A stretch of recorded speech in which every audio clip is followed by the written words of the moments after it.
रहमान को टीम से रिलीज कर दिया है। बांग्लादेश में अल्पसंख्यक हिंदुओं पर हो रही हिंसा के बीच उन्हें टीम से हटाने की मांग उठ रही थी। इसके बाद बीसीसीआई ने एक्टर शाहरुख खान की आईपीएल टीम केकेआर को मुस्तफिजुर रहमान को रिलीज करने का निर्देश दिया था, जिसके बाद यह फैसला लिया गया। बीसीसीआई के इस फैसले का भारतीय जनता पार्टी समेत कई दलों के नेताओं और आध्यात्मिक गुरुओं ने स्वागत किया।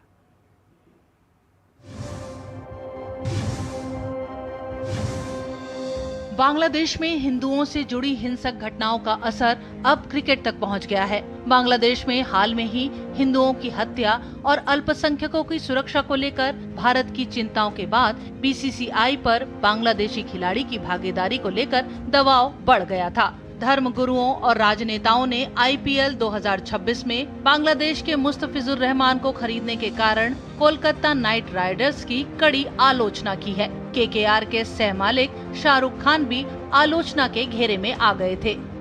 विवाद को बढ़ता देख बीसीसीआई ने इस मामले में हस्तक्षेप किया और केकेआर को रहमान को रिलीज करने का निर्देश दिया। बीसीसीआई के सचिव देवजीत सैकिया ने केकेआर फ्रेंचाइजी को निर्देश दिया कि वे बांग्लादेश के मुस्तफिजुर रहमान को टीम से रिलीज कर दें। बीसीसीआई ने कहा कि यदि केकेआर किसी रिप्लेसमेंट की मांग करता है तो बीसीसीआई उसे इसकी अनुमति देगा। BCCI has instructed the franchisee KKR to release one of their player, Mustafizur Rahman of Bangladesh, from their squad. And BCCI has also said that if they ask for any replacement, BCCI is going to allow that replacement.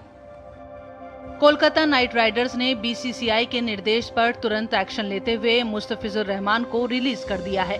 KKR के इस फैसले के बाद Mustafizur IPL से बाहर हो गए हैं। इस फैसले पर भारतीय जनता पार्टी समेत कई दलों के नेताओं और आध्यात्मिक गुरुओं ने खुशी जताई है। 100 करोड़ सनातनियों की भावनाओं को समझते हुए जो बीसीसीआई ने निर्णय लिया है, उसके लिए बीसीसीआई का बहुत बहुत धन्यवाद। और हमने कल ही आप लोगों से कहा था कि आप निश्चित रहिए, भारत सरकार और बीसीसीआई इस पर को संज्ञान लेगी, चूंकि 100 करोड़ हिंदुओं की भावनाओं से खिलवाड़ नहीं किया जा सकता। बीसीसीआई के जो सचिव हैं देवाजीत सैकिया जी, उनको हम बहुत बहुत बधाई देते हैं कि आपने हमारे देश के करोड़ों करोड़ों देशवासियों की भावनाओं को समझा। आपने इसका ख्याल रखा कि जो चीज हमें पसंद नहीं है वो नहीं करनी चाहिए। बांग्लादेश में मंदिर जलाए जा रहे हैं, बांग्लादेश में हमारे बच्चे जलाए जा रहे हैं, 6-6 बरस की बच्चियों के साथ दुष्कर्म हो रहा है। और उसी देश का क्रिकेटर अगर यहाँ खेले तो मैंने बीसीसीआई से उस समय कहा था, और बहुत बहुत साधुवाद कि बीसीसीआई को बहुसंख्यक हिंदुओं का दर्द दिखा।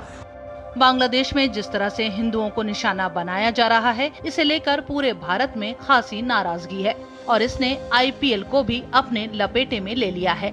बांग्लादेशी क्रिकेटर मुस्तफिजुर रहमान ने 2016 में अपना पहला आईपीएल मुकाबला खेला था। इस बार की नीलामी में केकेआर ने मुस्तफिजुर रहमान को 9 करोड़ 20 लाख रुपए में खरीदा था, जबकि उनका आधार मूल्य केवल 2 करोड़ रुपए था। इसी के साथ वो आईपीएल में बांग्लादेश के सबसे महंगे खिलाड़ी बन गए थे। Bureau report, DD news. और इसी के साथ न्यूज नाइट में आज बस इतना ही। मुझे दीजिए अनुमति।